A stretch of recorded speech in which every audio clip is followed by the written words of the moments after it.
Kumusta mga chong? Ito, papasok na naman tayo sa school. May quiz kami ngayong first period. At ngayon pa lang ako gumagawa ng reviewer. Angas, diba? Bago bumiyahe, suot muna yung ID. Baka kasi makalimutan ko na naman. Tapos mag-drive na tayo. Medyo late ako nakaalis ngayon. Pero okay lang, hindi pa naman ako malilate. Pinarada ko na yung motor sa kanto. Naglakad na rin para makapara ng jeep. Tumawid na tayo sa kalsada. Siyempre, dumaan tayo sa pedestrian lane. Para may bayad kapag nasagasaan.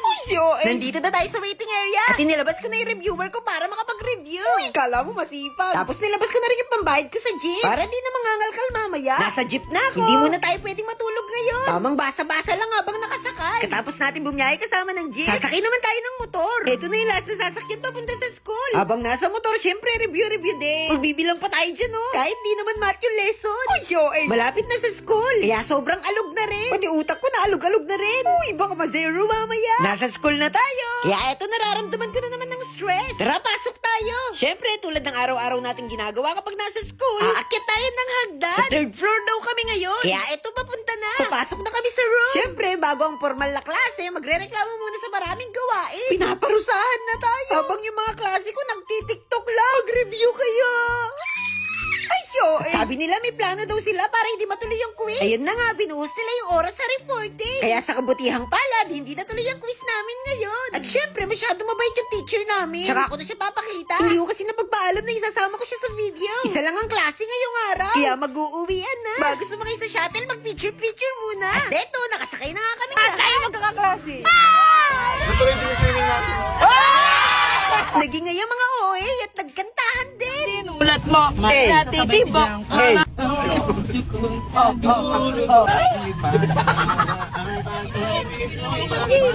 Kaya masaya ang biyahe hanggang sa pagbaba. Siyempre, pre-press pa kaming walang kain ng umagahan. Kaya naman magkakainan na ang lahat. Magkakainan?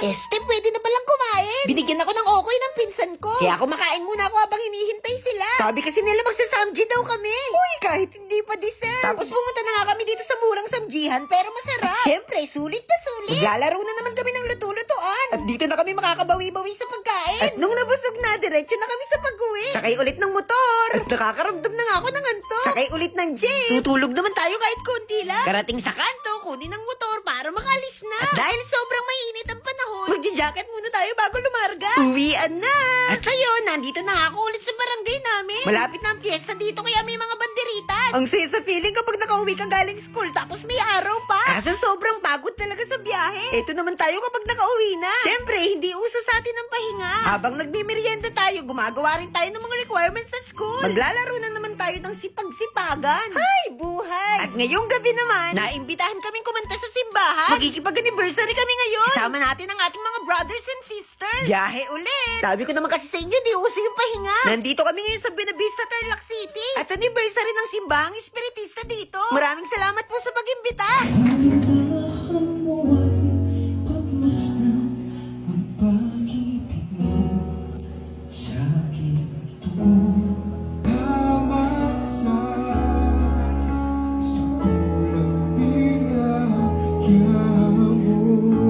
Andito rin parang napakaganda naming president. Thank you po ulit. At meron din tayo dito mga kachong. Kaso ang tawag sa akin, titikman. Uy, marami tayong mga kakosa dito. Gabing-gabi na sinundan pa ako. Hello sa mga cute nating batang supporters na nandyan. Thank you sa pagpapapicture. Naku, gabing-gabi na nasa labas pa sila. At ito na nga, uwi na kami. Babay sa inyong lahat. Sakay na ulit tayo sa sasakyan. Tapos biyahe na ulit pa uwi. Grabe, sobrang inaantok na ako dito. Gusto ko na nga matulog sa sasakyan. Pero tamang taste lang kasi malapit na. Karating sa barangay, maglalakad naman kami ngayon papunta sa aming simbahan. Kasi doon namin iniwan yung mga motor. At ito na, makakauwi na kami. Uwi na ako sa bahay ni Lola. Isang minuto na lang bago mag-alas 11. Sobrang antok ko na pero marami pa akong gagawin. Tuloy-tuloy pa rin ang stress natin. Hanggang dito na muna. Tuloy ang buhay. Bye-bye.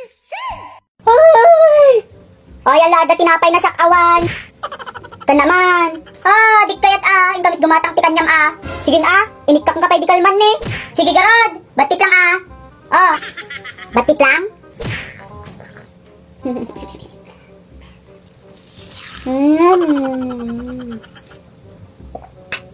Nay, nagbasi mo yung batim? Kadurdurbab ka talaga? Po? Ibagag ka niyang nga batik lang itiyalain? Kunak lang natin ko niyang batik lang ito batik?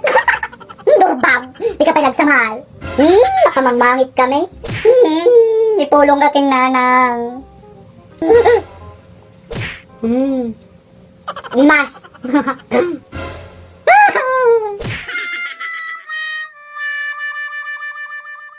Kumusta mga chong? Ngayon ang unang araw sa buwan ng Hulyo at uumpisahan natin ang buwan na ito ng may masaganang ani. Masaganang ani? Nandito ako ngayon sa hardin ng kuya para mamitas ng mga gulay na tanim niya. Meron ditong talong, sili, okra, pipino at marami pang iba. Ito na yung literal sa kasabihang kapag may tinanim, may aanihin. At dahil isa akong OA na mahilig mamitas ng prutas at gulay, papangunahan ko na ang pamimitas ngayong araw. Uy, si OA! Unahin natin sa papaya pero kahapon pa to nakapitas. Maipakita lang na meron kaming tanim na papaya at nakakuha na naman kami ng hinog nito. Syempre, masaya na naman ang chong. Ito na yata yung pangatlo o pang-apat na beses namin pagkuha sa hinog na papaya dun sa puno. Meron din kaming kamyas dito, pero bulaklak na lang yung natira. At syempre, meron din kami makopa na wala ng bunga. Kung nakikita nyo man yung mga plastic na may lupa na nakapakat dun sa puno, yan naman ay tinatawag nilang marketing. Marketing? Ngayon, pumunta naman tayo sa hardin ni Kuya Empoy. At dito, pipitasin natin ng mga junjun, yung mga talong at yung pipino. Kasi pwede naman na silang i-harvest. Sinabi ko lang kina kuya na wag nilang pipitasin kasi gusto ko ako'y mamimitas nito. Sumusunod pa tong pusa ni kuya na akala mo naman marunong din siya mamitas, opo. Eto na nga tilalakad ko tong hardin para makuha yung mga talong. Sobrang dami niya ng bunga pero yung iba kasi maliliit pa. Kaya kinuha lang natin yung mga malalaki at pwede na talagang i-harvest at ulamin, syempre. Pero di ko rin alam sa sarili ko bakit sinuot ko yung imbudo sa ulo. Saktong-sakto talaga na nakapagtanim yung kuya namin ng ganito. Eh kasi naman sobrang mahal na ngayon ng talong. Hindi lang talong, pati yung ibang mga gulay. Buti na lang matalino ang kuya kaya minaharvest kami ngayon. At saktong-sakto rin kasi mahilig talaga kami sa gulay. Eh halos araw-araw din naman na may isang putahing gulay sa hapagkainan. Uy, si OA! Pagkatapos nating namitas ng talong, pipitasin naman natin dito yung pipino. Kasi kailangan na rin pitasin yung pipino dito para hindi na siya tumandang dalaga o binata. Sabi ng kuya, wala man daw 2